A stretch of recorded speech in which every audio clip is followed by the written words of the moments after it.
The globalists have been caught paying off different sides. What about even Ray McGovern documenting, but now it's mainstream news, that Cheney had them blowing up mosques and bombing buildings of Shiites to get them killing Sunnis and vice versa, and using Wahhabists to attack the Iranians and staging terror attacks. I mean, this is, and then now they caught British special forces in Basra. London Guardian reported, dressed up with fake beards, running around shooting Iraqi police. I mean, this was a completely staged war. Did you get any intel on stuff like that? Well, I've actually written that case you just mentioned about the two British SAS officers. This is extremely well documented. There's photographs. People could probably find them online right now of these guys, literally, two soldiers, shaved heads, dressed up as Iraqis with fake, with wigs, with mustaches, wearing dishtashes, in a car full of explosives, and they were thrown in Iraqi jail, going to be charged by Iraqis with planting bombs near mosques to foment sectarian violence. And before they could be tried, the Brits razed the jail to the ground and got their two guys out. And then 2 weeks after that, a similar story up near Tikrit with two quote-unquote Western contractors. Same thing. So yeah, this is well documented, and this is not news. As you know, Alex, this is U.S. policy. This is how they've conducted their foreign affairs. Whether we talk about Central America or Vietnam, I mean, just pick a conflict. So Iraq is no different. Yeah, there's the Army Field Manual that they got declassified from 2004. We put it on screen, and this is mainstream news. The Army doesn't deny it. They say, how dare you have it?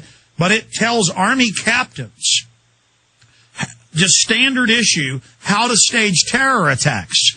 I mean, with their canteen and M16, they're going, here's how you stage terror attacks. I mean, how do they get farm boys to do stuff like this? Well, obviously, a lot of them get wise and don't want to do it. And I've interviewed these Marine Corps captains and people who see their own smart bombs, blow kids in half, and their humanity, and people lie, oh, they're just cowards. Cowards, they don't even know who they're fighting. They're just running around arresting people so jail guards can rape them in Abu Ghraib. I mean, the job is to tear up Iraq and suck it dry. And just like Serbia, bombard any country that's sovereign, bomb it out, and take control of it. And I want the American people and British and others to know these same bankers are bankrupting us now. They're cold-blooded. They're monopoly men. They love dominating people. Dahr, your comment on that idea? Well, absolutely. It's all about control, and that's why I read that quote from, U.S. foreign policy defining documents, where it's all about global economic hegemonic control, using the U.S. military as the iron fist to make this happen. And in Iraq and Afghanistan are just the two latest iterations of that policy. And I think, it will continue, without fierce resistance at home and abroad. It's going to continue. But that's exactly what's happening. And the one silver lining to this dark cloud that we're amidst right now is that I think it could not be more clear. This cuts across all political lines. Everyone is seeing it, and I'm not trying to be overly hopeful, but that is a good thing, that the fact that more people are seeing it today than ever before. Well, look at the United States. Bills to audit the Fed with 260-something sponsors. Everybody talking about the global corporate crooks, the left, the right waking up. Dahr, these are very exciting times to be alive, but I don't put it past Obama and his handlers to stage terror attacks, to stage a Gulf of Tonkin like Cheney tried to do but got caught and Fox Phelan quit. So I think the good and bad news is that at least we're in this fight. At least the establishment is starting to run scared, and their aura of invulnerability, invincibility is starting to waver and fade. In closing, with any other info about Lebanon, your book, do the Iraqis, do the Lebanese understand that the American people are brainwashed and ignorant, but that are starting to wake up? Or what is their view? Are they sophisticated enough to understand that we're just under mind control? Or what's the view over there? And what's Iraq's future? And where is all this going? Well, it's grim, especially in the Middle East, because that is, currently where, more people in the world than anywhere else are bearing the brunt of U.S. policy. But, they're very clear.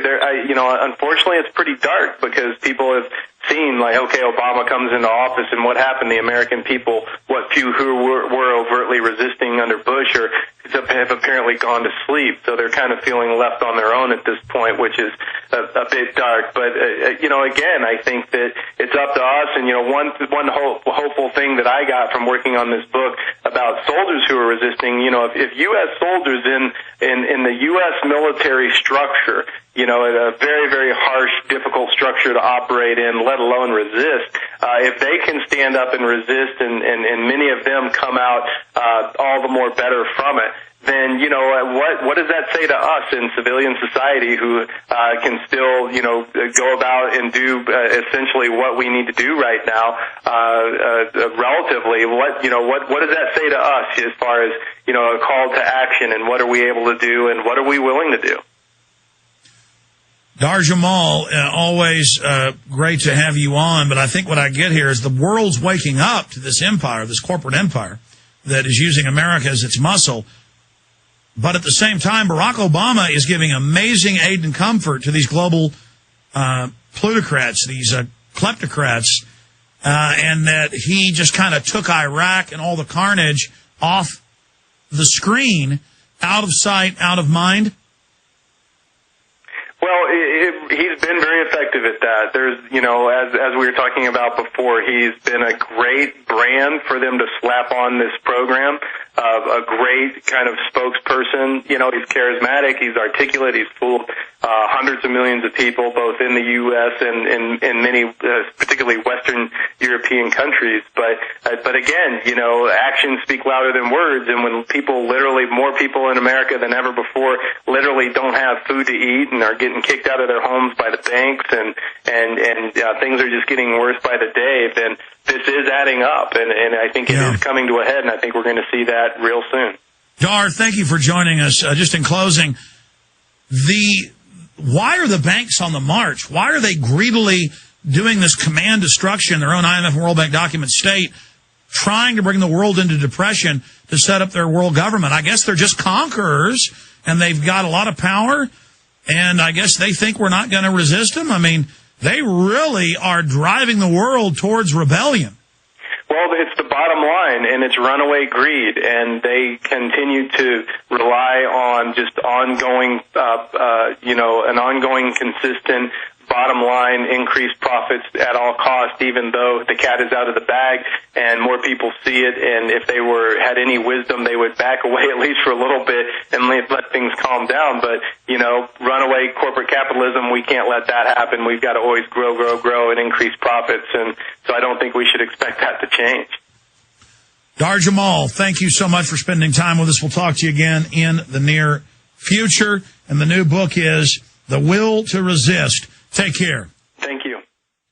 Let me tell you a little bit about one of our great sponsors, HomeGain.com. This is the place to get you started buying or selling a home, finding a realtor, and getting any real estate questions answered. Go to HomeGain.com and see what I'm talking about. All you need to do is type in your home address, and you will get an instant free estimate of your home's value online. This is a great way to be able to monitor the value of your home. And again, it's absolutely free. There are tons of tools to help you. For instance, if you want to remodel your home, go to HomeGain.com. Use their Home Sale Maximizer to help you determine which home improvements can most increase your home's value before you put it on the market. For 10 years, these folks have been helping home sellers and buyers. Visit their link at Infowars.com. Look for Max, the orange Home Gain Gorilla, to help you with any real estate needs you might have. You'll love this site. It's HomeGain.com, HomeGain.com. Check them out today.